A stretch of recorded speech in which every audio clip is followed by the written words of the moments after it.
Bapak Ibu sedang terkasih, selamat pagi. Belum semangat nih, selamat pagi. Nah, luar biasa, berarti Anda hari ini sudah menang. Penjelasan sudah panjang lebar sama Bu Ingrid ya. Dan Anda paham semua, saya kira saya tinggal marilah berdoa.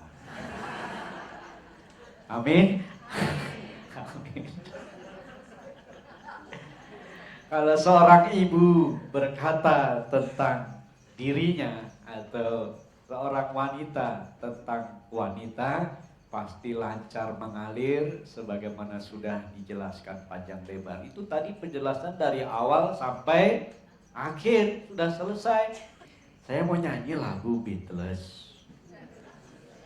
Lagunya menarik, hubungannya ada dengan tema ini. Bisa? Panitia Let It Be. Anda pasti tahu ya. Mendingan nyanyi bareng-bareng aja ya. Tapi di sini bagus tuh lagunya buat saya. When I find myself in times of trouble, Mother Mary comes to me, speaking word of wisdom, let it be. Bersama. And in my heart the darkness, she's standing right in front of me, speaking word of wisdom, let it be, let it be, let it be, let it be, let it be, whisper word of wisdom, let it be. Luar biasa. Beatles terkenal di tahun berapa? 60-an ya. Dia agak nyentrik dalam pengalamannya, tapi saya menemukan dalam buku Pijar Vatikan Kedua ditulis justru karya Beatles ini menjadi anak-anak Konsili Vatikan Kedua. Amin. Amin. Lagu ini bagus, sering dipakai waktu saya masih frater untuk memberi referen. Jadi saya mau lebih menjelaskan secara kontekstual saja. Kalau Bu Ingrid sudah dengan banyak hal, tapi saya hanya mau mengatakan let it be. Artinya sudah berserah. Dan sekarang saya nggak setuju sama panitia. Judulnya dikasih namanya berserah, tapi dibilang berserah kalah. Tuh, gue nggak terima tuh. Lu terima nggak? Agak juga. Saya sempat mau protes, ya kan? Tapi puji Tuhan, Anda yang hadir di sini adalah orang-orang Maria sendiri, anak-anak Maria, di mana per Mariam ad Yesus, dari Maria sampai kepada Tuhan Yesus. Amin. Bukan dari feng shui kepada Tuhan Yesus, ya kan? Bukan dari dunia lain kepada Yesus. Amin. Jadi Anda ini kerajaan Allah VVIP pertama. Amin. Saya hanya bilang, feng shui laku banget ya. Berarti orang Katolik banyak yang belum Katolik. Ya, Anda semua rajin jadi Katolik ya. Nah, makanya buat saya inilah dogma kita yang sejati. Pertanyaannya sekarang, let it be. Sebuah kenyataan dari tipe awali bahwa Maria itu menjadi model pengharapan orang beriman Katolik. Betul. Dan bagaimana ini sekarang kita bela persoalannya. Sekarang Bunda Maria ini sedang dicaci maki di medsos. Ya kan? Kalau Anda lihat tuh, Bunda Maria dianggap katanya itu punya anak 2. Itu kan Yesus baru anak yang pertama.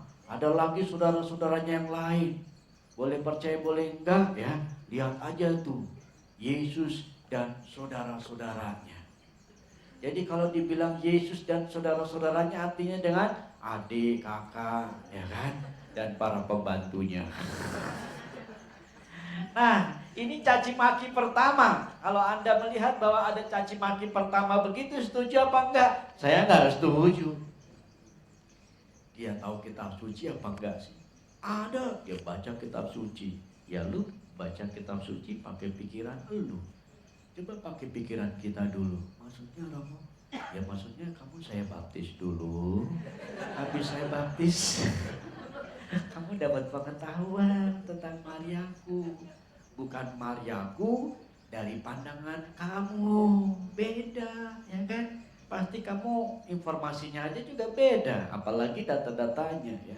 Kamu dari dongeng-dongeng, saya dari Biblis, dari kitab suci. Amin. Amin. Kamu kata saya, katanya orang mau katanya semua orang juga bilang katanya bisa, ya kan?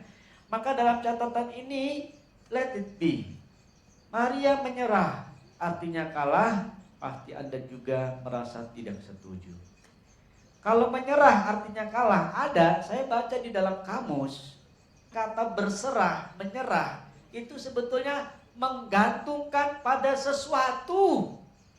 Kalau kalah, saya baca dalam bahasa Indonesianya, kalah itu kehilangan sesuatu. Yang satu menyerahkan kepada sesuatu, yang satu kehilangan. Nah, itu kalah.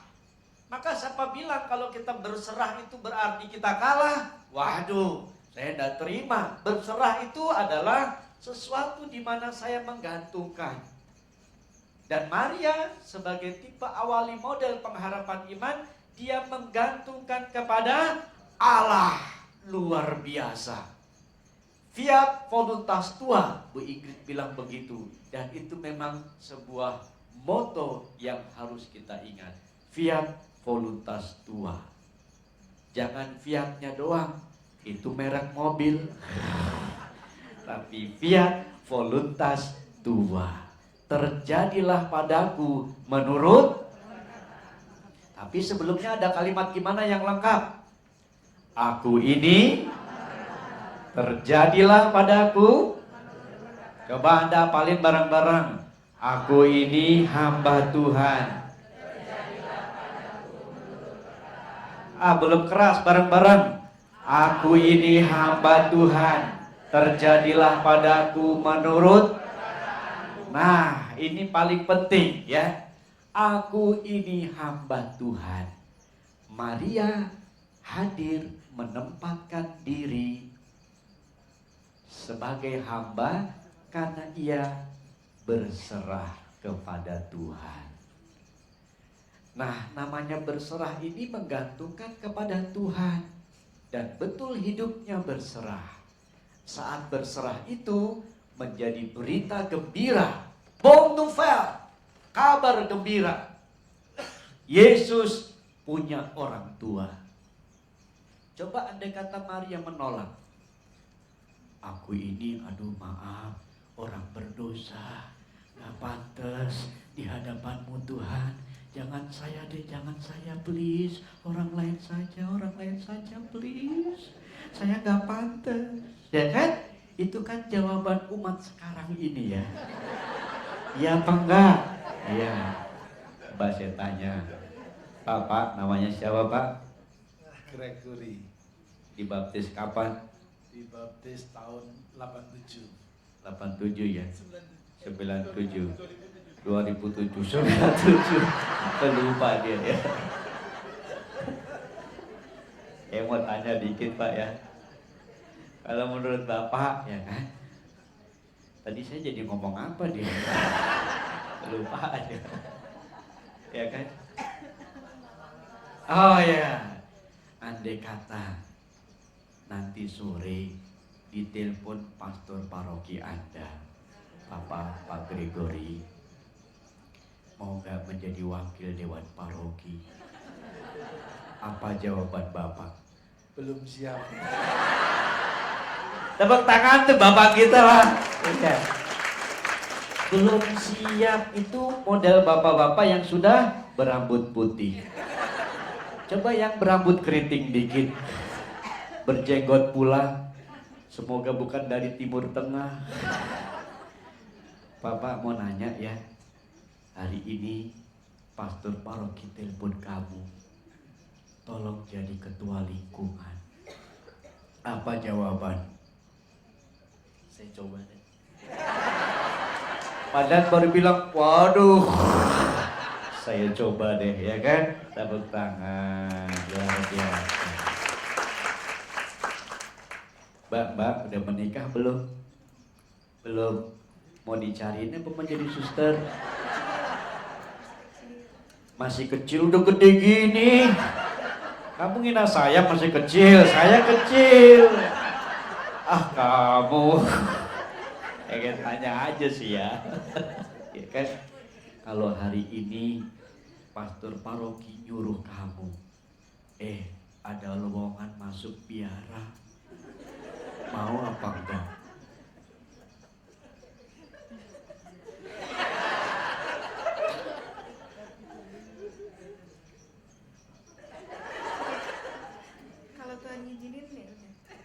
Kalau Tuhan ngizinin, abstrak banget sih.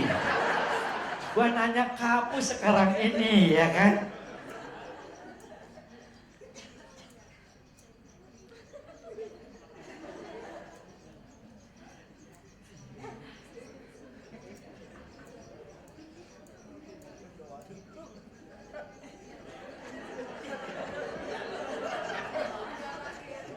Galau kayaknya dia. Ini sampai deg-deg. Gimana ya Romo ya? Ngos-ngosan gini ya. Malah berpikirnya kalau Tuhan ngizinin. Lah ini udah gue tanyain. Pastor paroki ya kan?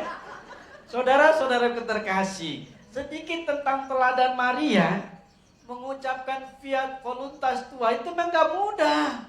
Gak gampang. Aku ini adalah hamba Tuhan, terjadilah padaku menurut perkataanmu itu. Frat, saya bawa frater. Ya, ini frater masih unyu-unyu, masih kinyis-kinyis ya. Yang ini dari seminari menengah lulusan, baru masuk jadi Projo Jakarta, dididik di seminari tahun rohani oleh Romo Romanus dan saya sendiri. Dan saya nggak mau mendidik mereka menjadi pastor. Loh kok enggak? Jadi paus dan kardinal. Amin saudara-saudara. Saya maunya kan do the best to God. Amin. Amin. Itulah fiat voluntas. Ya, misalnya kalian sudah dilantik jadi seorang frater kan, diterima jubah, ini pakainya aja seragam. Gue yang cariin donatur nih. Yang bilang-bilang ya. Ya tahuan deh. Nah, hari ini Frat, Bapak Uskup menugaskan kamu ke Papua. Ya, taat. Saudaraku yang terkasih ya, lihat jawaban seorang frater. Gue mau nanya pada suster, nggak enak, sudah tua. Ya kan? Ya kan? Nanti malah ada perminyakan di sini. Gak enak. Ya, saudara sudah diterkasih teman-teman. Saya hanya mau menggali yang kontekstual saja ya. Yang biblis sudah jatahnya Ibu Ingrid.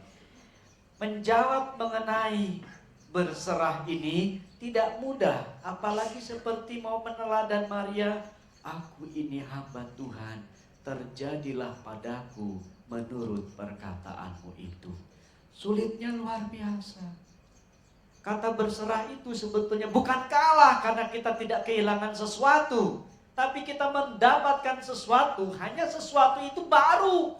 Sesuatu itu sesuatu yang mungkin tidak biasa. Dan Maria mengalami yang tidak biasa ini.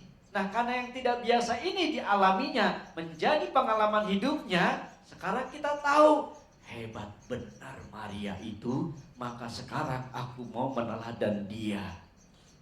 Karena meneladan dia, siapa yang menjelek-jelekan Maria, ya harus aku bela, ya kan? Karena aku adalah anaknya. Maka saya juga tertarik dengan sebuah lagu. Boleh Mas ditayangkan lagu bahasa Jawa sih? Ya, mungkin Anda pernah tahu ya.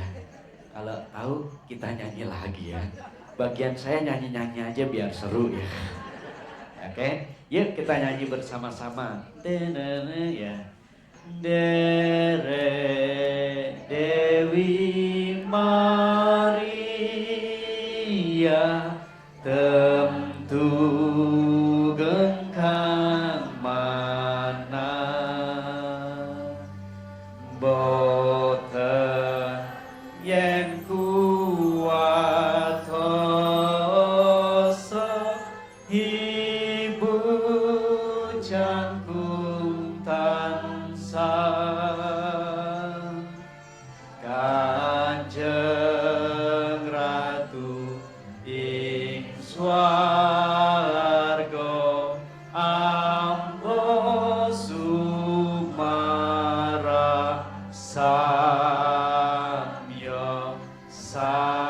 Dewi, Sang Dewi, Mangestonono,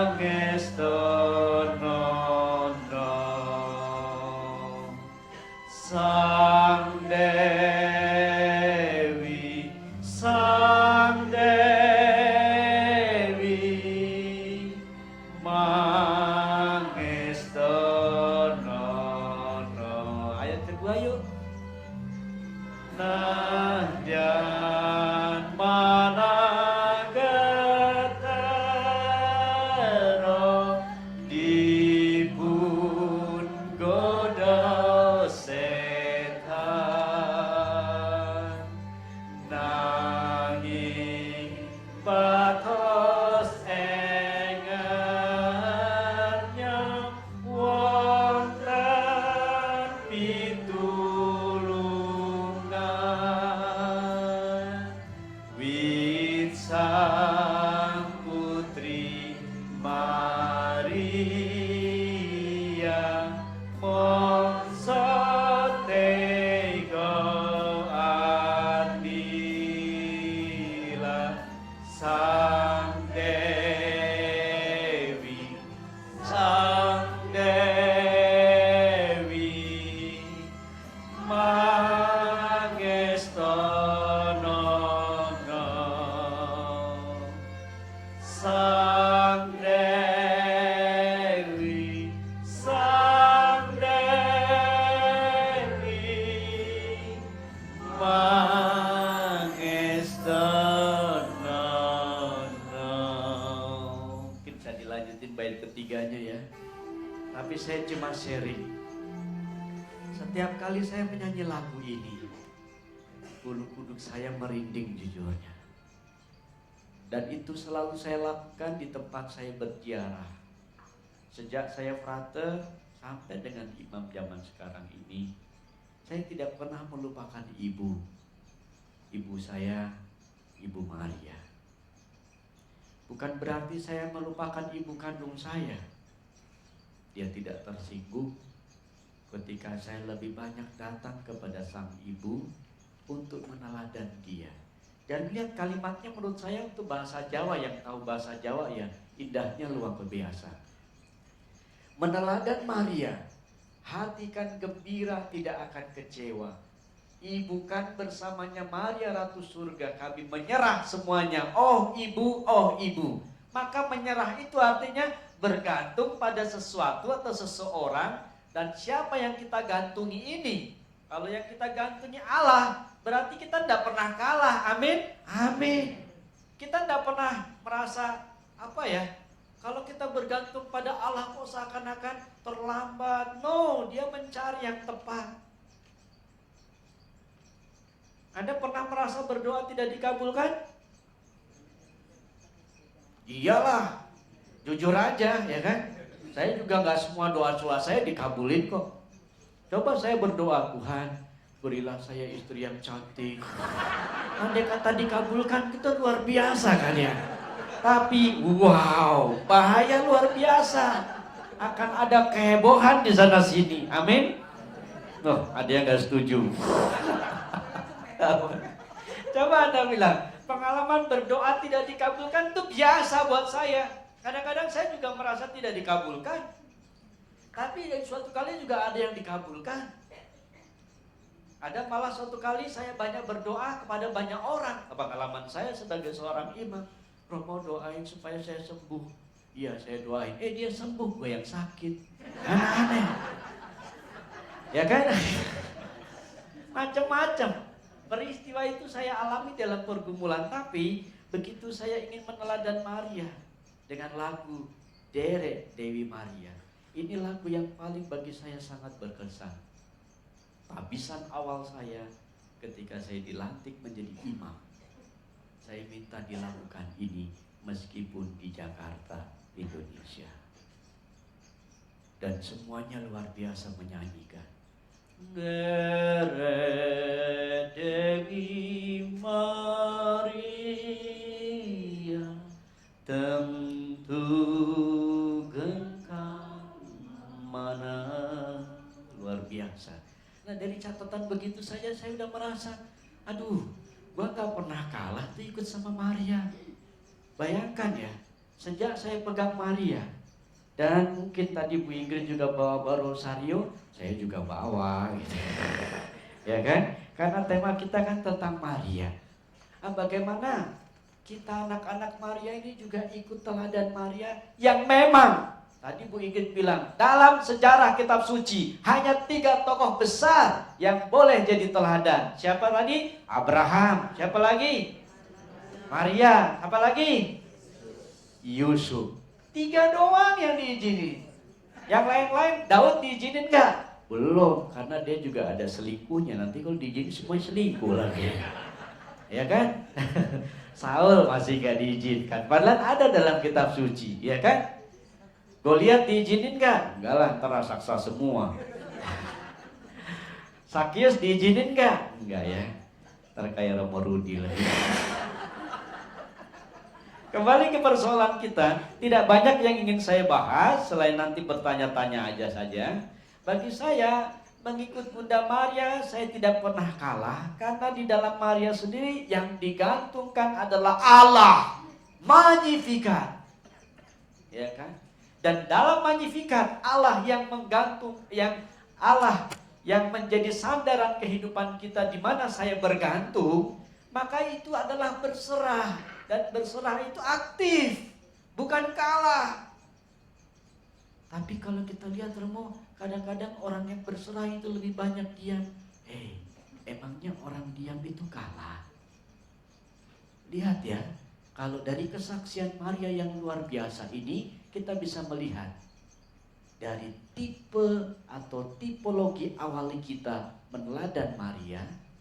Buat saya, Maria hadir dalam keheningan.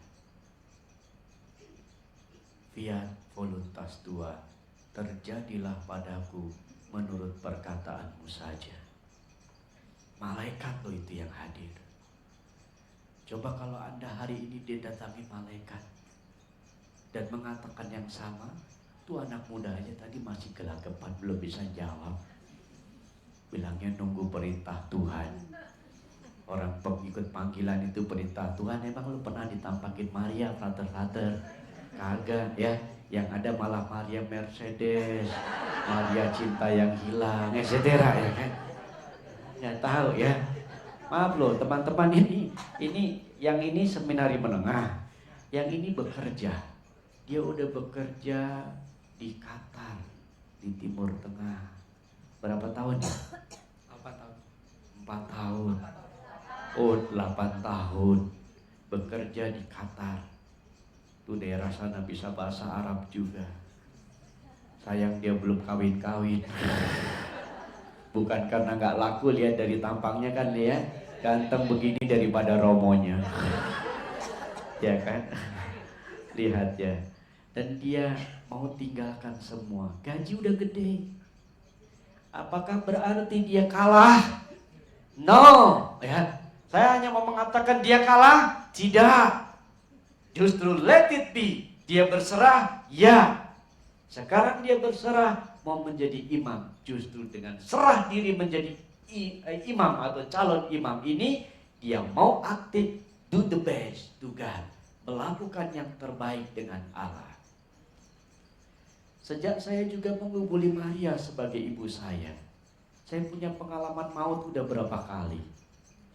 Waktu dilantik menjadi imam, baru pertama 3 bulanan, saya mengalami kecelakaan maut bersama teman saya Romo Samuel dan teman saya Romo Tejo. Kami bertiga mau melayat Romo Mardi Prasetyo, dosen spiritualitas kami yang meninggal dari Jogja ke Girisonta, dia Yesuit. Kami berdoa bersama. Salah apa coba? Dalam perjalanan nyetel lagu rohani. Salah apa enggak? Enggak ya? Iya. Orang kudus semua kok ya.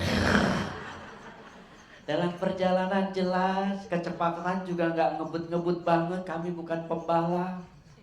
Sampai di Secang yang ada dekat kuburan Cina itu ya. Kalau nggak salah itu memang kuburan yang sering banyak kecelakaan. Tiba-tiba ada 50 meter di hadapan kita. Jelas-jelas itu zigzag dan hampir menabrak kita. Melihat ke kanan, ada ibu-ibu yang sedang nyuapin bayinya. Itu ada anak-anak di situ. Kalau kita mau belokin ke situ, mematikan orang, dan situ ada rumah. Melihat ke kiri, itu jurang. Dalamnya kira-kira 10 meter. Dan itu di tengah sawah-sawah begini. Pasti kami akan jatuh ke jurang itu. Maka di tengah 50 meter kecepatan tinggi begitu, wah ini akan menabrak kita. Kami semua sepakat, kiri, tutup mata, kiri, ya kan? Ya, ke kiri kita ke jurang. Cus, tapi ternyata apa yang terjadi? Mobil kami, wush, terbang 3 kali, wush, begitu. Karena kita kan mau coba kiri, tapi dibuat keplesetan begitu, jadi tidak ke jurang. Terus melewati ibu itu, langsung nyebrang ke kanan, menimpa diameter pohon yang kira-kira 3 meter, itu pohon besar di pinggir jalan. Kacanya pecah yang sebelah kiri.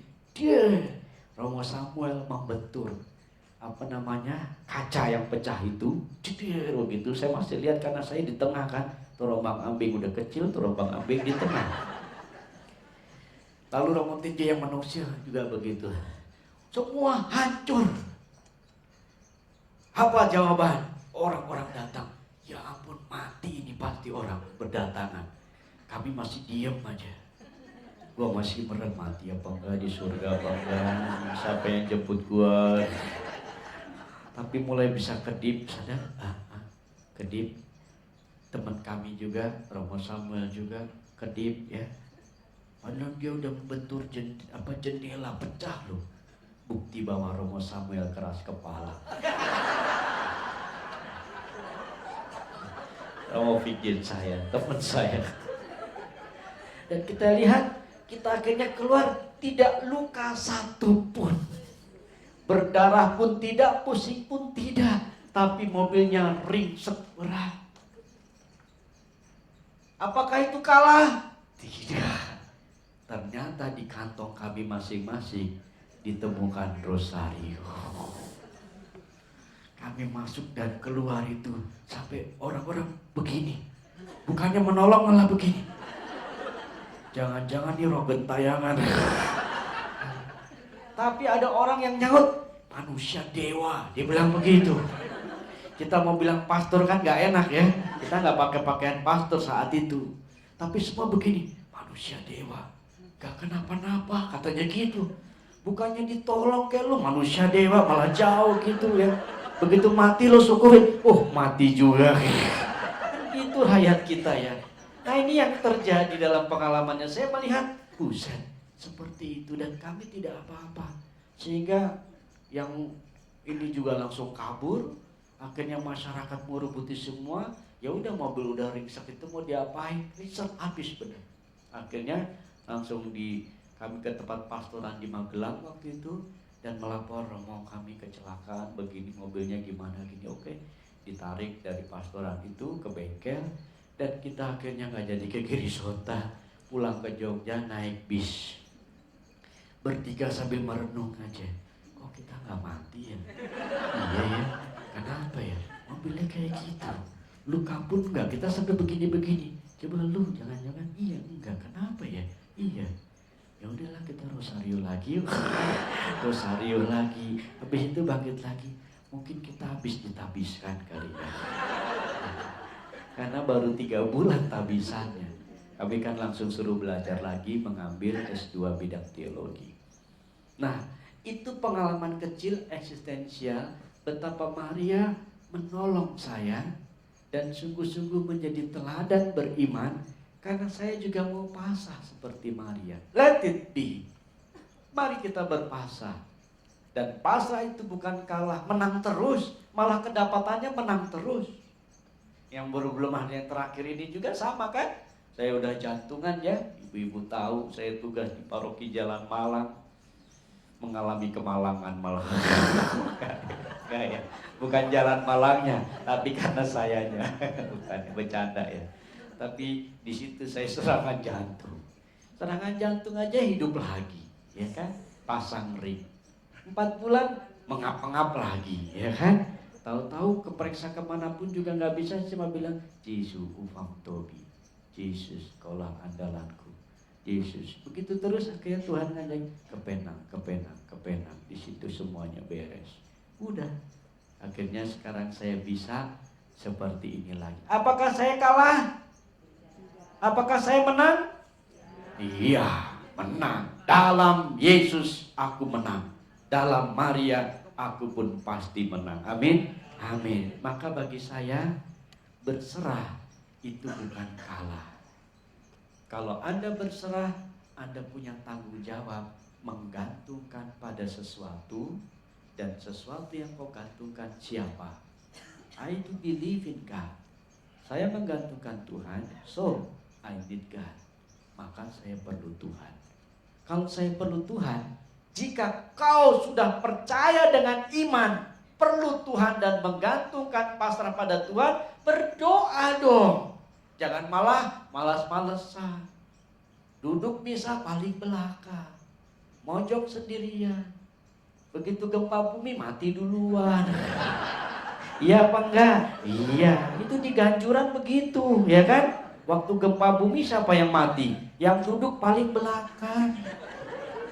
Kesimpulannya apa? Mau selamat, duduklah di depan altar Tuhan. Di belakang gua nggak nanggung jawab. Amin, amin. Itu harusnya yang dipahami umat, ya kan? Menyerah, aku menang. Berserah, ya kan? Karena menyerahnya bukan saya kalah lagi, tapi saya ya bergantung pada seseorang, ya yaitu Tuhan sendiri. Nah, pengalaman Maria bisa jadi model. Karena itulah sampai sekarang aku menjadikan ibuku ini model hidupku, sehingga aku mau berserah. Dan semoga semua umat beriman juga mengalami seperti itu. Buah mangga, buah kedondong, apanya lagi dong? Yang jelas bunga selasih, bunga melati. Terima kasih, Tuhan memberkati. Jadi Bapak pertanyaannya kepada siapa? Terus pertanyaannya apa? Perkenalan diri dulu ya Pak. Ya, nama saya Petrus Hadrun, saya dari Paroki Sunter. Pertanyaan saya ingin mungkin tujukan kepada yang salah satu, terserah ya.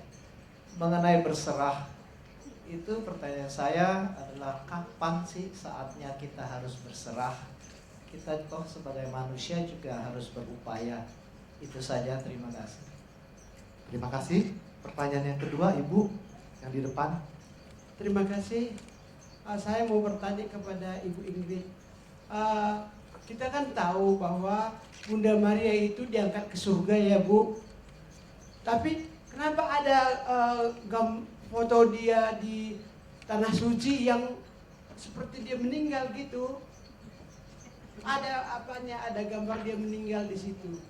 Itu saya bingung, kok ada Bunda Maria dia nggak ke surga, tapi kok di tanah suci ini ada gambarnya meninggal gitu. Itu aja Bu. Terima kasih. Ibu dari mana Ibu? Saya dari Paroki Pademangan. Nama Luciana. Terima kasih Bu Lucy. Terima kasih, saya dari DKK Santo Bonaventura. Saya mau bertanya, mumpung ada Romo yang pinter dan Ibu Ingrid yang sekolah cukup cerdas dalam ini. Mengenai dogma Maria diangkat ke surga. Begitu banyak gelar Maria, termasuk ratu. Ratu, kalau ratu saya memang pernah baca dari Profesor Dr. Scott Hahn bahwa orang Yahudi itu ratunya itu bukan istrinya, tapi ibu suri. Jadi bisa dipahami dalam logika saya. Jadi kalau Yesus adalah raja, berarti Maria adalah ratunya. Jadi bukan berarti istri dari Yesus. Yesus tidak punya istri, tapi ratu itu menunjukkan gelar Maria yang memang ibu suri dari Yesus sendiri. Pertanyaan saya, dogma Maria diangkat ke surga itu logikanya dari mana? Maria tabut perjanjian baru masih bisa dipahami. Karena dalam perjanjian baru, tabut perjanjian baru semuanya terkandung dari Maria. Maria mengandung Yesus, Maria mempelai arah Roh Kudus. Semua yang bisa dipahami. Hanya itu saja. Mudah-mudahan Romo Rudi bisa memberikan pencerahan dan Bu Ingrid kepada saya, diangkat ke surga dengan jiwa dan raganya. Ditanya kapan harus berserah, mestinya saya pikir kalau yang diajarkan oleh gereja adalah setiap saat, ya. Kalau mau lebih tepatnya setiap hari, ya, gereja menganjurkan kita untuk mengadakan doa yang disebut persembahan pagi, ya. Gereja bunyinya kurang lebih, ya, adalah persembahan diri untuk menyerahkan segala sesuatunya kepada Tuhan, ya. Bahkan kalau saya tidak salah itu ada indulgensi yang diberikan oleh gereja kalau kita mendoakan seperti ini. Tuhan, aku mempersembahkan kepadamu segala perbuatan atau kegiatanku hari ini, dan arahkanlah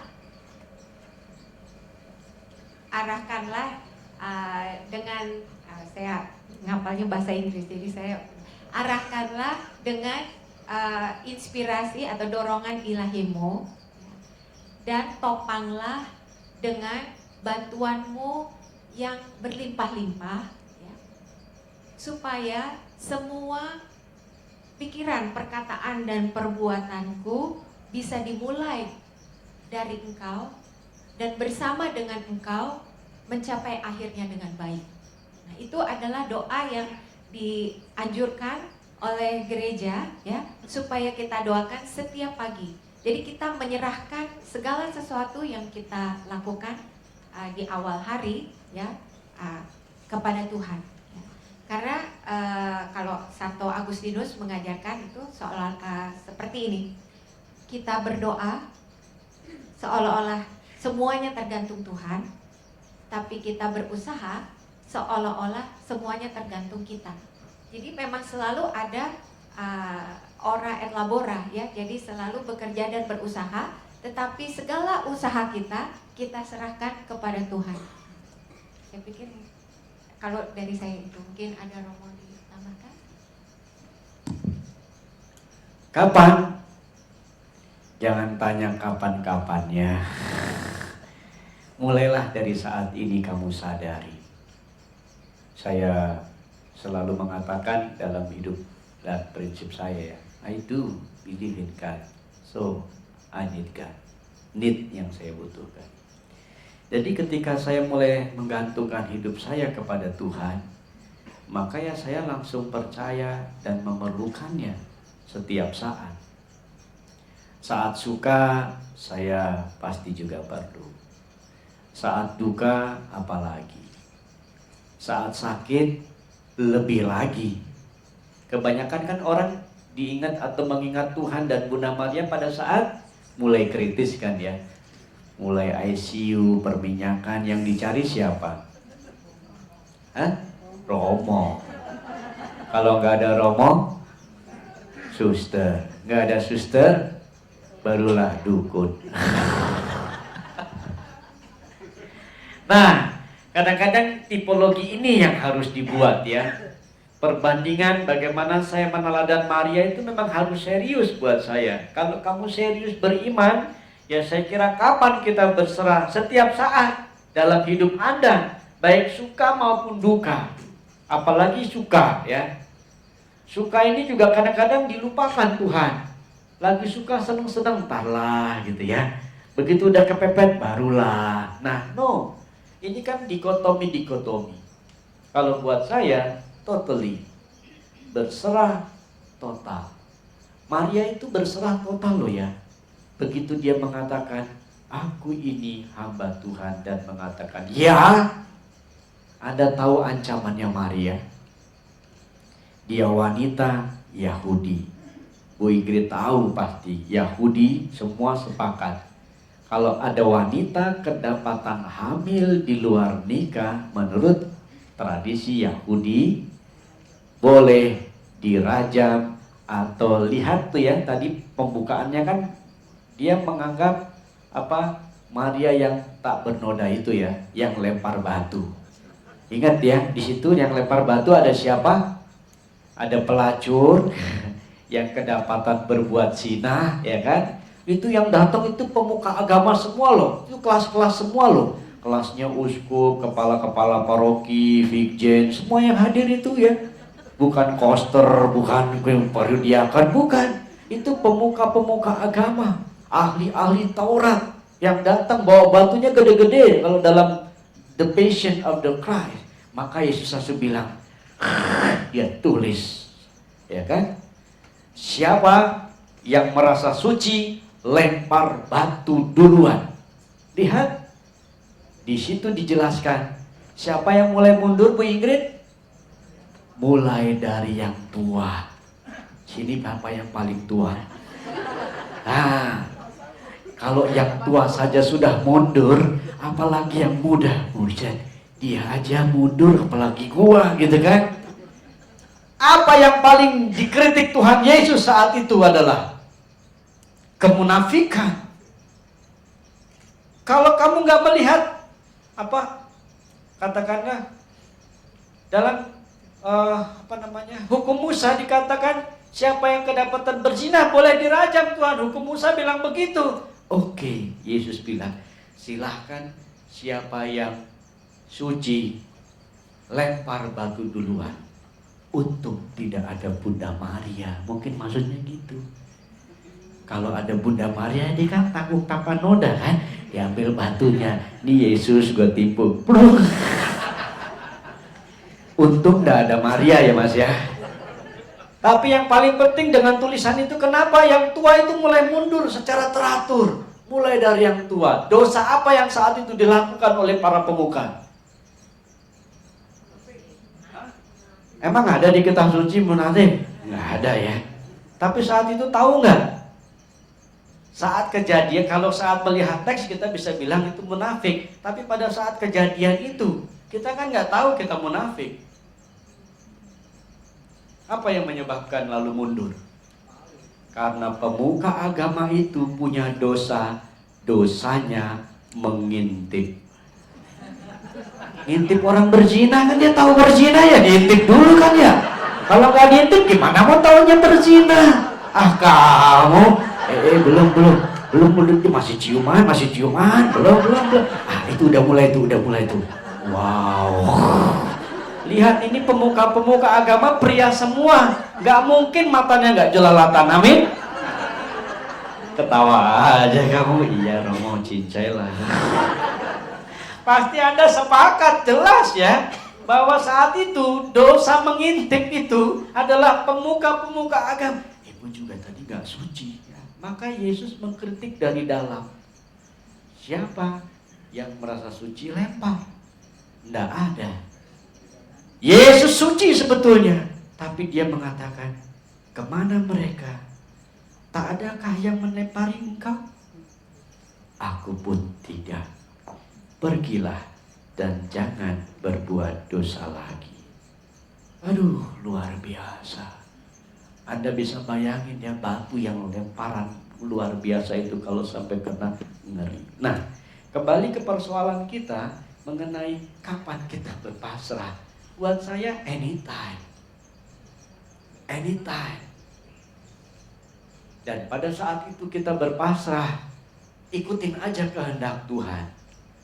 Kalau kamu ngikutin misalnya cara hidupnya Santa Faustina, pasrahnya dia luar biasa. Dibuat sakit-sakitan. Kalau kita baru sakit sebentar aja dia bilang, Tuhan gak sayang sama aku. Tuhan gak mengabulkan aku. Tuhan putus hubungan. Kita paling begitu kan ya. Kita itu mudah ngambek, tahu gak ya? Mudah mengeluh. Pasrahnya belum, ngeluhnya iya. Begitu dikasih enak, kaburnya gitu ya. Amin. Amin. Jujurlah padaku, ya kan?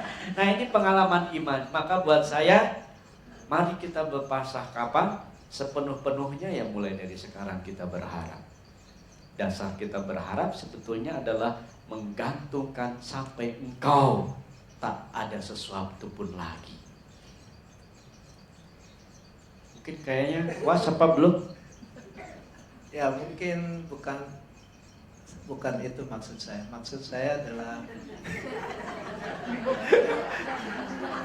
ketika kita juga harus menggunakan akal budi dalam kehidupan ini, berupaya menyelesaikan segala permasalahan yang kita punya. Kan juga di kitab suci kita harus mencintai dengan segala kekuatan dan akal budi kita. Jadi berarti kita memang harus menggunakan akal budi kita. Nah itu kan manusiawi ya, kita harus melakukannya. Kalau pada satu titik, saya juga ngalamin, suka juga teman-teman, ya udah terserah sama Tuhan, terserah aja ya, sama Tuhan gitu kan, terserah kehendak Dia. Tapi ketika kita melihat bahwa masih belum sebagai manusia kita berupaya maksimal, bukankah itu seakan-akan segalanya kita minta Tuhan aja dah yang lakukan? Nah ini dalam posisi seperti ini ya, mana yang bos yang mana gua ya, kira-kira gitu. Jadi saya tanya, pada titik mana dalam kehidupan ini ketika kita menghadapi suatu permasalahan yang mana kita sebagai manusia dituntut untuk menggunakan akal budi kita secara konkret, berkontratnya kita harus berserah. Dalam pengalaman iman saya mengalami satu titik di mana saya sudah tidak berdaya. Dan pada saat saya bertanya mengapa, saya tidak dapat jawaban. Dan pada saat itu saya sadar tidak perlu menanya mengapa. Dan saya berserah. Terima kasih. Terima kasih Pak, punya pertanyaan dijawab sendiri. Bagus. Tepuk tangan. Saya kira betul ya. Pertanyaannya adalah kapan-kapan. Selagi kita maksimal berusaha, memang kita berusaha, ya kan? Harus dengan akal kita juga berakal, memikirkan. Begitu mentok, sampai kamu mentok, nah itu jawabannya betul sebetulnya. Sampai tak berharap atau tiada pengharapan, di situ memang kita land on God. Gitu ya. Bergantunglah bersama Tuhan.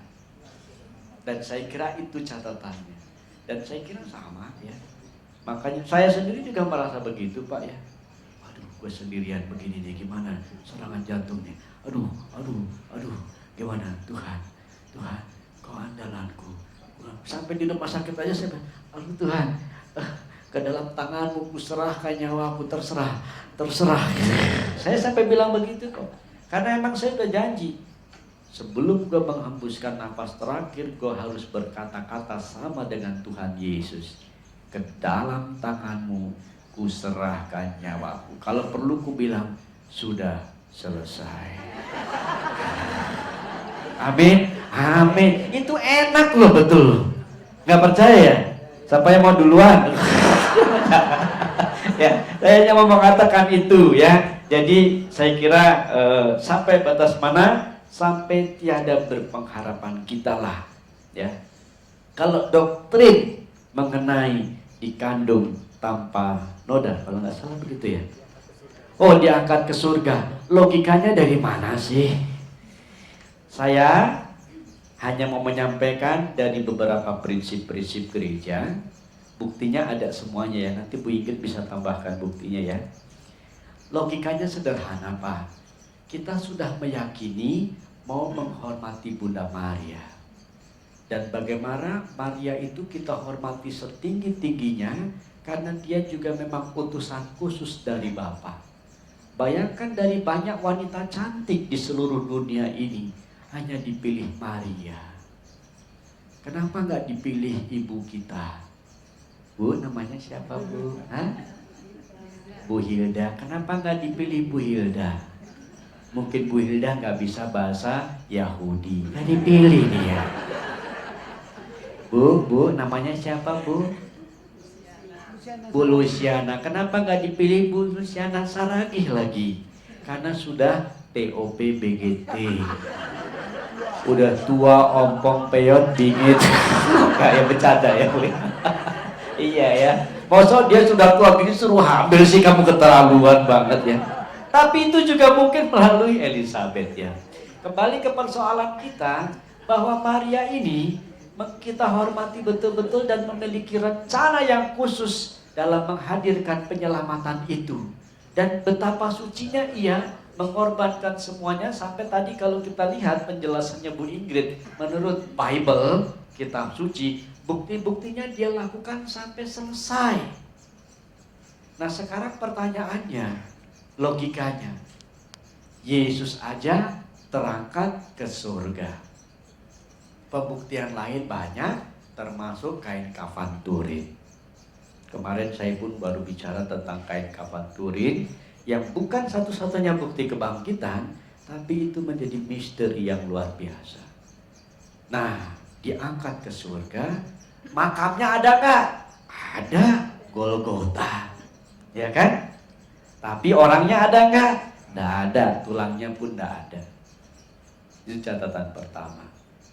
Nah, kalau yang namanya Yesus aja, anak Allah, diangkat ke surga setinggi-tingginya sedemikian, apalagi ibunya, logikanya sebetulnya itu. Maria itu kan dekat sama Yesus, bahkan ibunya yang melahirkan. Dan dalam kesaksian perjuangannya juga terbukti semuanya.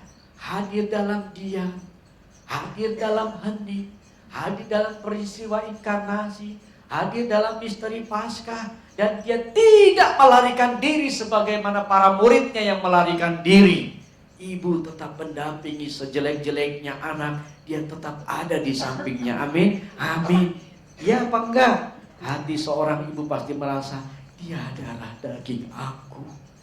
Mau dia narkoba, mau dia dihukum mati karena membunuh orang, aku tetap hadir. Itu hebatnya seorang ibu. Itulah wanita ya, yang merasa mengandung. Mungkin pria kalau punya rahim sama dengan ibu kali ya. Nah, dalam catatan ini sederhana saja. Logika saya, kalau logika saya ya, mosok si anaknya aja diangkat, mosok ibunya enggak, Pak. Itu aja ya, ini bahasa yang sederhana. Tapi bahasa seriusnya ada di penjelasan. Mungkin Bapak kalau perlu beli buku saya, Pengajaran Iman Katolik. Saya udah nulis 800 halaman tentang doktrin Maria itu yang diangkat ke surga juga. Mungkin tambahan Bu Ingrid? Sebenarnya kalau saya lihat bisa disimpulkan dari ajaran gereja, mengapa Bunda Maria diangkat ke surga, itu ada dua hal besar. Pertama, ya karena kita percaya dia tidak bernoda dosa dan perawan selamanya, ya, sehingga tubuhnya pun suci. Jadi kalau misalnya manusia yang lain, ya, kita mewarisi dosa Adam, sehingga memang tubuh kita berdosa, ya, kita punya kecenderungan berdosa, dan kita waktu melakukan dosa itu tidak hanya jiwa tapi tubuhnya juga berdosa, makanya kita mengalami kematian, ya. Sedangkan kalau Maria ini dia tidak berdosa, tidak punya kecenderungan berdosa, maka dia tidak logis, menjadi tidak logis kalau dia malah mengalami maut gitu. Nah, jadi karena dia tidak berdosa, tetap perawan selamanya, menjaga kesucian itu sampai akhir hidupnya, ya, jadi dia tidak mengalami kematian, ya. Dan bahwa dia kemudian diangkat ke surga itu karena memang tubuh dan jiwanya, ya, mengalami kemuliaan tubuhnya, itu karena memang Tuhan menjanjikan kemuliaan itu pada semua yang percaya. Hanya pada kita kemuliaan tubuh itu hanya nanti kita memperoleh pengenapannya di akhir zaman, ya. Jadi Bunda Maria sudah mendahului menikmati janji itu karena dia telah menyertai Yesus. Jadi poin yang kedua, dia selalu menyertai Yesus dari sejak awal sampai akhirnya dengan setia, beriman, taat, setia sampai akhir. Makanya dia memperoleh penggenapan dari janji Tuhan, ya. Tuhan yang mengajarkan bahwa kalau di kitab Perjanjian Lama dikatakan janganlah kamu menunda upah dari pekerja, ya. Jadi Tuhan sendiri pasti menggenapinya, ya, dengan dia melihat Bunda Maria ini sebagai orang yang dipilihnya dan dengan setia melakukan semua yang dikehendaki oleh Allah, ya, maka Tuhan saat tiba dia selesai pesiarahannya di dunia, dia memperoleh upahnya, ya. Segala sesuatu yang dijanjikan oleh Tuhan dalam kepenuhannya, ya. Jadi tubuh dan jiwanya diangkat ke surga. Dari mana kita tahu? Salah satu dasar biblisnya kitab Mazmur, ya. Di sana di kitab Mazmur dikatakan sudah ada permaisuri, ya, yang berpakaian emas dari Ofir, ya. Kita suka menyanyikan kalau lagi di Mazmur, atau di Mazmur 132 ayat 8 yang mengatakan, ya, bangunlah, di sini dikatakan, bangunlah ya Tuhan, pergilah ke tempat perhentianmu, engkau serta tabut kekuatanmu, ya. Kita percaya bahwa Yesus, tabut perjanjian yang tempat di mana ada Tuhan hadir, ya. Yesus itu adalah Maria, ya, yang membawa Yesus ke dunia itu adalah Maria, sehingga dalam tabut kemuliaannya itu diangkat bersama-sama dengan Tuhan itu sendiri yang ada di dalamnya. Terus saya lanjut dulu, ya, kalau kan nanti tidak sempat menjawab yang lain. Tadi saya masih melihat ada pertanyaan yang lain, jadi saya sudahan di situ atau masih ada pertanyaan lain? Ini sebenarnya ada salah satunya ada di sini, ya. Kalau mau lihat di buku Maria O Maria, ya, yang kami tulis, ya, itu di situ dituliskan juga di mana ada kepercayaan Maria diangkat ke surga itu bukan kepercayaan yang baru ada tahun 1950, ya. Kita mengetahui bahwa gereja secara liturgis, gereja di timur terutama, ya, sudah merayakan gimana Maria diangkat ke surga itu sejak tahun 500-an, ya. Dan kita mengetahui juga dari kesaksian seorang uskup, ya, namanya Juvenal, pada waktu ditanya oleh Kaisar Marcian namanya, ya, dan Pulcheria, ditanya waktu itu karena Kaisar ini ingin sekali memperoleh relikwi dari Bunda Maria, tapi uskup itu mengatakan, ya, dari yang dia ketahui para rasul itu berkumpul dan Bunda Maria itu naik ke surga, ya. Ketahuannya dari mana? Karena memang setelah dibongkar kuburnya tidak ada, ya, dan para murid itu menyimpulkan Bunda Maria diangkat ke surga. Tapi sesungguhnya cerita ini mungkin menjawab nanti pertanyaan Ibu yang di depan ini. Ibu siapa tadi? Luciana. Ya, Luciana, ya, bahwa tradisi cerita bahwa Bunda Maria diangkat ke surga itu salah satu, ada macam-macam, ya, tapi salah satunya yang terkenal itu The Passing of Mary atau The Transitu Virginis, ya, yang diatributkan kepada Bishop Uskup Melito dari Sardis, ya.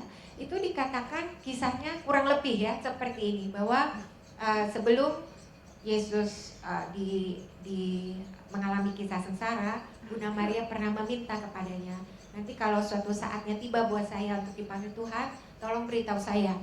Nah, jadi Tuhan memenuhi, ya, permohonan Bunda Maria ini.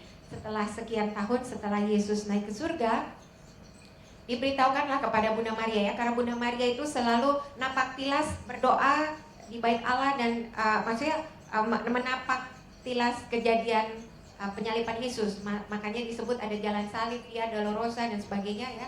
Itu mengambil tradisi pertama kali dari Bunda Maria yang memang dia setiap hari setelah Yesus meninggal, menurut tradisi dia melakukan jalan salib itu, ya. Dan pada saat sampai di dalam doanya itu diberitahukanlah kepadanya oleh malaikat bahwa dia akan dipanggil Tuhan 3 hari lagi, dan dia bersiap-siap, dan pada saat itu secara mujizat para murid, para rasul yang entah di mana sudah menyebar kemana-mana itu bisa berkumpul, dan Bunda Maria itu terangkat di hadapan, maksudnya jiwanya terangkat ke atas, ya, dan banyak orang melihat, ya, ada terang yang begitu besar, ya. Nah, pada saat itu kecuali yang tidak hadir di situ itu Santo Thomas, ya, Rasul Thomas, ya. Dan jadi pada waktu itu tiba-tiba Rasul Thomas terlambat, ya, seperti biasa katanya dia terlambat, tapi dia terlambat, dia melihat di dalam penglihatannya dia itu ada akhirnya dia menerima seperti kayak pita di mana yang diselubungkan oleh para rasul itu kepada Bunda Maria. Nah, lalu dia datang tergopoh-gopoh bergabung dengan para rasul, dan para rasul itu ditanya oleh Rasul Thomas, ya, di mana Bunda Maria kau baringkan, ya. Mereka bilang ini ada cahaya besar, mereka bilang ya itu mungkin lihat di tempat dia dibaringkan. Nah, ternyata setelah dibuka tomb itu, kubur itu tidak ada, dan Santo Thomas menunjukkan pita itu yang diselubungkan kepada Bunda Maria, dan para rasul itu kemudian menjadi percaya bahwa itu Bunda Maria sudah naik ke surga seperti yang dilihat oleh Santo Thomas, ya. Jadi memang ada beberapa tradisi di sini. Ada tradisi yang mengatakan bahwa Bunda Maria meninggal dulu baru diangkat ke surga, atau ada yang mengatakan dia tidak mengalami kematian, dia langsung diangkat ke surga. Tetapi soal dia meninggal atau tidak meninggal, ya, itu tidak menjadi sesuatu yang doktrinal di sini, maksudnya pasti, ya. Tapi yang penting sesudah peziarahan Maria di dunia, ia diangkat tubuh dan jiwanya. Nah, ini yang menjadi doktrinal, dogmatik, ya. Tubuh dan jiwanya diangkat ke dalam kemuliaan surga. Itu yang disebutkan di dokumen Munificentimus Deus, ya. Munificentimus Deus, Munificentimus Deus, ya. Bentar ya, saya namanya apa, saya lupa sendiri namanya. Ya, ini dokumennya dikeluarkan oleh Paus Pius 12 1950. Sebentar ya, jadi nanti dicek saya sendiri sampai sebentar ya. Munificentissimus Deus. Munificentissimus Deus, ya. Nah, jadi itu dasarnya, dan mengapa di Yerusalem kita melihat ada tempat Maria dibaringkan, karena memang dipercaya bahwa sebelum naik ke surga, Bunda Maria dibaringkan dikelilingi oleh para rasul sebelum memang kemudian diangkat tubuh dan jiwanya ke surga. Saya tidak tahu apakah menjawab, ya. Jadi ada sebagian teolog yang menganggap bahwa Bunda Maria memang mengalami kematian seperti Yesus, bukan karena dia berdosa, tetapi karena dia mengikuti jejak Yesus. Baru setelah itu tubuh dan jiwanya diangkat ke surga. Tapi ada juga beberapa orang yang berpandangan bahwa karena dia tidak berdosa, dia tidak mengalami kematian, tapi di akhir perziarahannya diangkat tubuh dan jiwa. Dalam hal ini gereja tidak mendefinisikan secara persis, tapi yang jelas dikatakan dia diangkat tubuh dan jiwanya setelah perziarahan hidupnya di dunia berakhir. Jadi Bu, mungkin lanjut pertanyaan Ibu Luciana. Berarti yang ditemukan di tanah suci itu mungkin Bunda Maria yang sedang tidur itu tertidur, ya, dormition itu, ya. Jadi dia anggapnya dia dibaringkan di situ, ya, sebelum dia diangkat ke surga. Oke, kita lanjutkan termin kedua. 3 pertanyaan lagi. 1, 2 di belakang, 1 lagi. Oke, 2 pertanyaan aja ya. 1 Bapak, nama dan Selamat siang, ya, Ave Maria. Ya. Saya Yohanes dari Paroki Matias Rasul. Yang saya tanyakan, di dalam Perjanjian Baru itu ada nama banyak Maria. Seperti yang di Rajam itu Maria. Seperti yang di minyak untuk mencuci kaki Yesus Maria. Terus Maria Magdalena.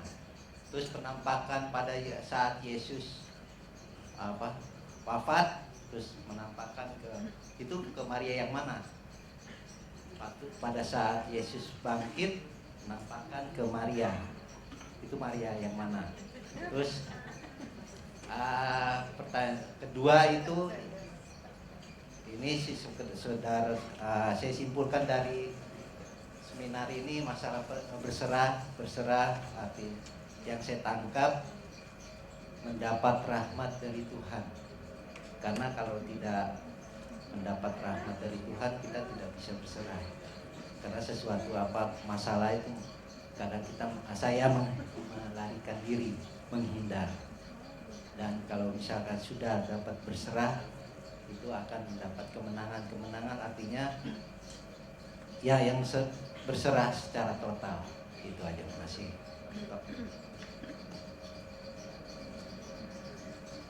Pertanyaan kedua.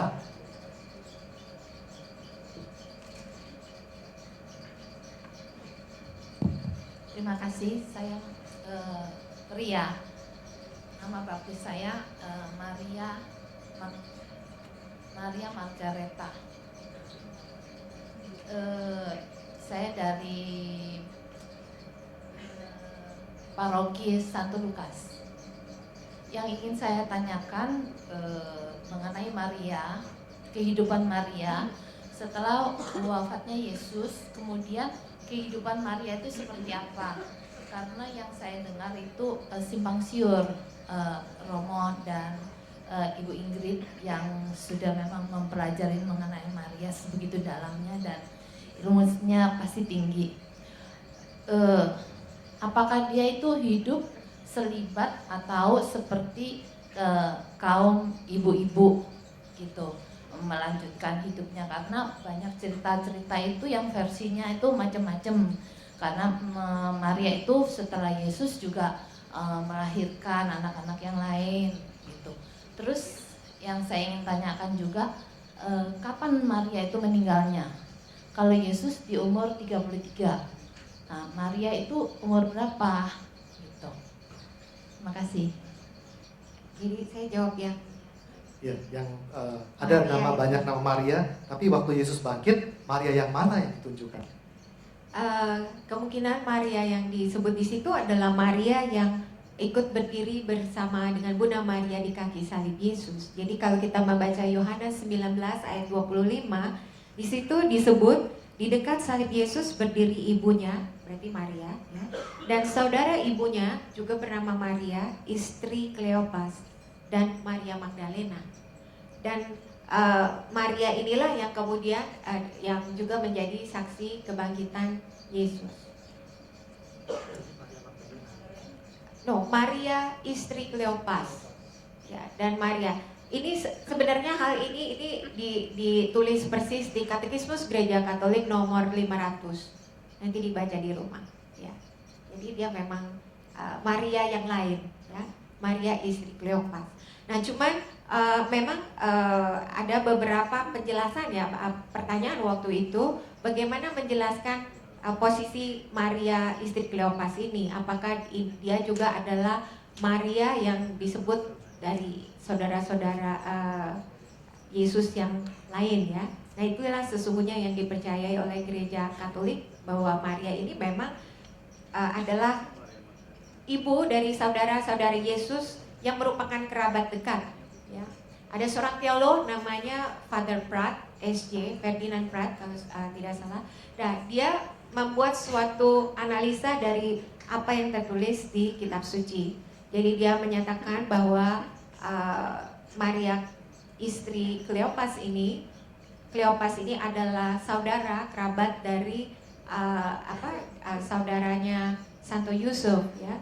Jadi setelah Kleopas dan Santo Yusuf ini keduanya meninggal, maka Maria ini tinggal bersama dengan Bunda Maria.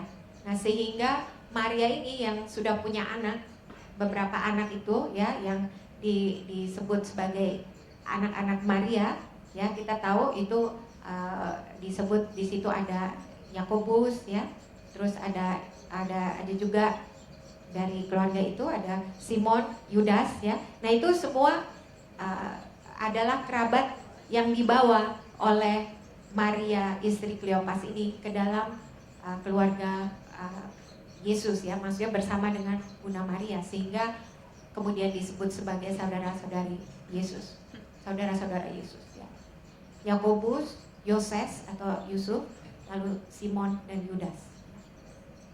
Nah, terus kalau untuk tadi yang pertanyaan berikutnya, setelah Oh, Yesus setelah wafat, Maria Yesus hidupnya wafat, apa Maria menikah lagi? Apa? Maria tidak mungkin menikah lagi ya, karena seandainya Maria punya anak-anak lain selain Yesus, ini sebelum Yesus meninggal ya, pasti kepada mereka lah Tuhan Yesus mempercayakan Bunda Maria ya. Fakta bahwa yang berdiri di bawah kaki salib itu hanya Rasul Yohanes ya, dan tidak ada saudara-saudari yang lain, dan Yesus mempercayakannya kepada Yohanes Rasul, itu menandakan bahwa memang mereka Yesus tidak punya saudara yang lain ya. Dan juga waktu Yesus hilang di Bait Allah tidak diceritakan ada saudara-saudari yang lain ya.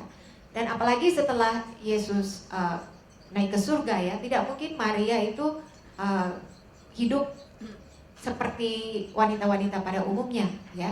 Kita tidak bisa membayangkan, tapi kalau kita melihat tadi bagaimana Bunda Maria itu sudah mengabdikan dirinya untuk Allah ya sejak umur 3 tahun, dan kemudian dia sendiri juga memang begitu dekat dengan Yesus.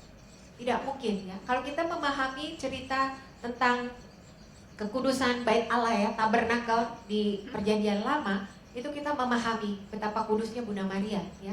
Karena di Perjanjian Lama itu di mana ada tabernakel yang isinya 2 long batu, roti mana, dan tongkat Harun itu sangat suci ya. Orang dekat saja itu imam yang tidak suci itu langsung mati gitu ya. Orang awam yang sentuh saja, namanya Uza, itu bisa dibaca di kitab Samuel ya. Sentuh saja dia tidak kudus, mati. Jadi kita bisa membayangkan bagaimana kudusnya Bunda Maria ini yang mengandung Yesus, yang mengandung kepenuhan dari apa gambaran Perjanjian Lama itu ya. 2 long batu itu firman yang sudah menjadi daging, itu Yesus. Roti mana yang sudah dipenuhi dalam roti hidup, yaitu Yesus ya. Tongkat Harun yang menjadi lambang imamat kudus ya, dipenuhi juga dalam Yesus ya. Dan ini yang mengandung ini Bunda Maria. Dan di kitab nanti dulu di kitab-kitab Perjanjian Lama yang lain ya juga menyatakan hal itu ya. Kitab Yehezkiel misalnya menyatakan bahwa ada suatu gerbang yang kalau sudah dilalui oleh Tuhan, dia akan tetap tertutup, tidak ada yang bisa membuka. Dan para ahli kitab suci mengartikan ini sebagai gambaran dari Bunda Maria ya, bahwa dia tetap perawan selamanya karena dia gerbang itu selalu tertutup karena memang hanya dilewati oleh Yesus gitu. Lalu ada juga di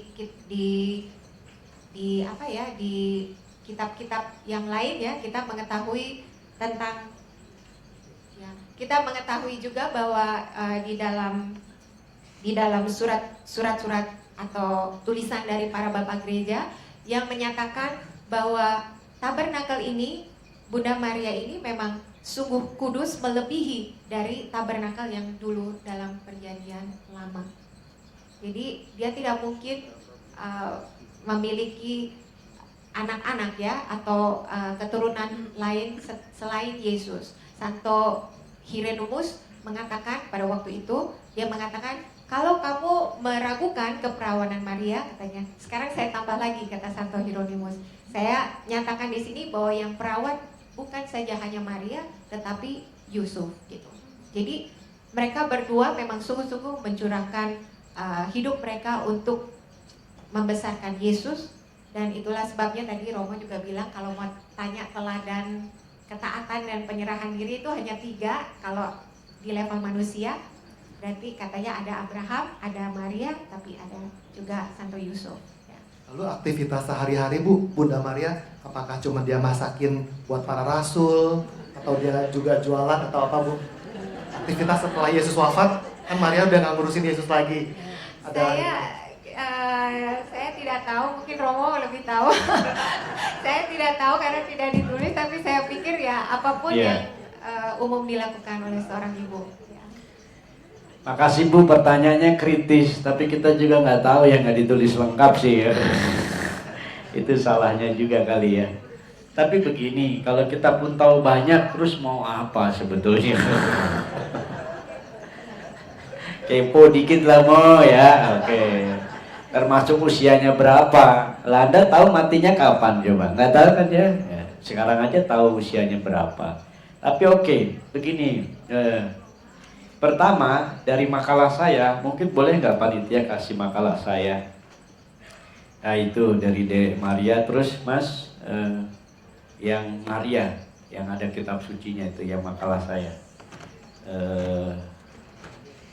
Saya hanya mau mengatakan, setelah peristiwa dari kebangkitan putranya, wafat dan bangkit itu, Maria bersama para rasulnya mewartakan Injil. Lihat pada peristiwa Pentakosta, terus Mas, ya, terus yang bagian sebelumnya kalau nggak salah ya, terus ya. Oh sebelumnya yang tadi, yang ada Bunda Maria kecipratan Roh Kudus itu.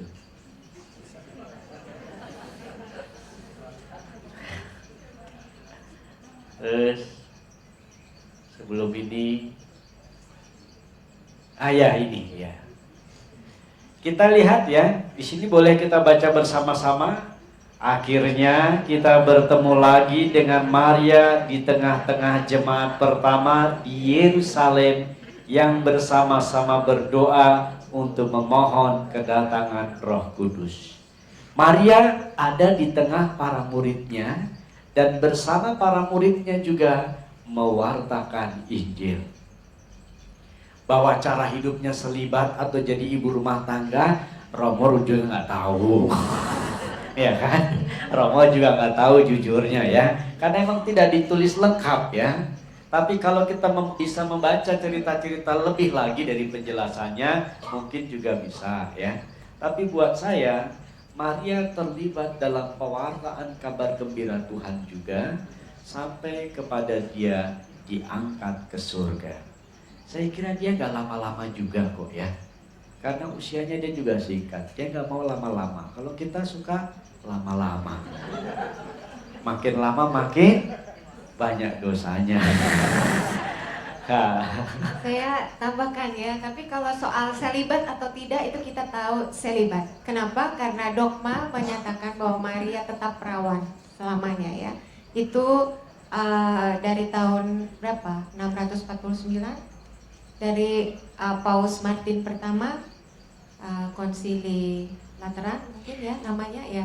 Jadi kita tahu dia hidup selibat, dia tidak menikah lagi karena dia tetap perawan selamanya. Dan maka itu menjadi dasar mengapa dia bisa diangkat ke surga, salah satunya ya. Tetapi tentang umurnya, kapan dia diangkat ke surga, itu memang simpang siur karena tidak ada tulisan dan apalagi tidak ada di kitab suci. Ada beberapa tradisi, salah satunya yang tadi yang dikatakan tadi The Transitus Virginis. Nah itu menyatakan bahwa di tahun kedua setelah Yesus naik ke surga. Jadi ada banyak yang memperkirakan pokoknya di bawah usia 50 tahun Bunda Maria dia ya kira-kira katanya begitu. Bapak Ibu, waktu seminar kita sudah habis. Kita sekarang tiba pada saat kesimpulan ya. Dari Ibu Ingrid kita dapati bahwa berserah itu artinya kita percaya ya, menyediakan diri. Dan itu ada step-stepnya. Step yang pertama dan yang utama adalah pergumulan. Jadi setiap orang pasti mengalami pergumulan, dan pergumulan itu waktunya panjang sebelum akhirnya dia menerima step yang kedua, yaitu step menerima janji Allah. Dan yang terakhir, kalau kita menerima janji Tuhan, berarti kita akan bersuka cita. Dari Romo Rudi, beberapa hal yang saya catat adalah menyerah itu tidak sama dengan kalah. Karena menyerah artinya menggantungkan sesuatu, sedangkan kalau kalah berarti kehilangan sesuatu. Jadi Maria menyerahkan hidupnya bergantung sepenuhnya kepada Tuhan. Menyerah juga berarti berkata ya, terutama dalam pelayanan. Kepada Bapak Ibu, para profesional, ketika diserahkan pelayanan, jawabannya adalah menyerah ya, gitu ya. Dan menyerah ini tidak mudah. Menyerah ini tidak mudah, dan juga menyerah berarti aktif ya, yaitu aktif untuk mengerjakan sesuatu. do the best to God. Akhirnya saya ingin katakan bahwa semua yang kita dengar di dalam seminar ini jangan kita jadikan suatu ilmu pengetahuan, dan marilah kita berproses menjadi putra-putri Maria yang akhirnya menuju kepada Tuhan Yesus. Semua anak-anak mencintai ibunya. Demikian juga dengan gereja, yaitu kita. Selamat siang, terima kasih semuanya.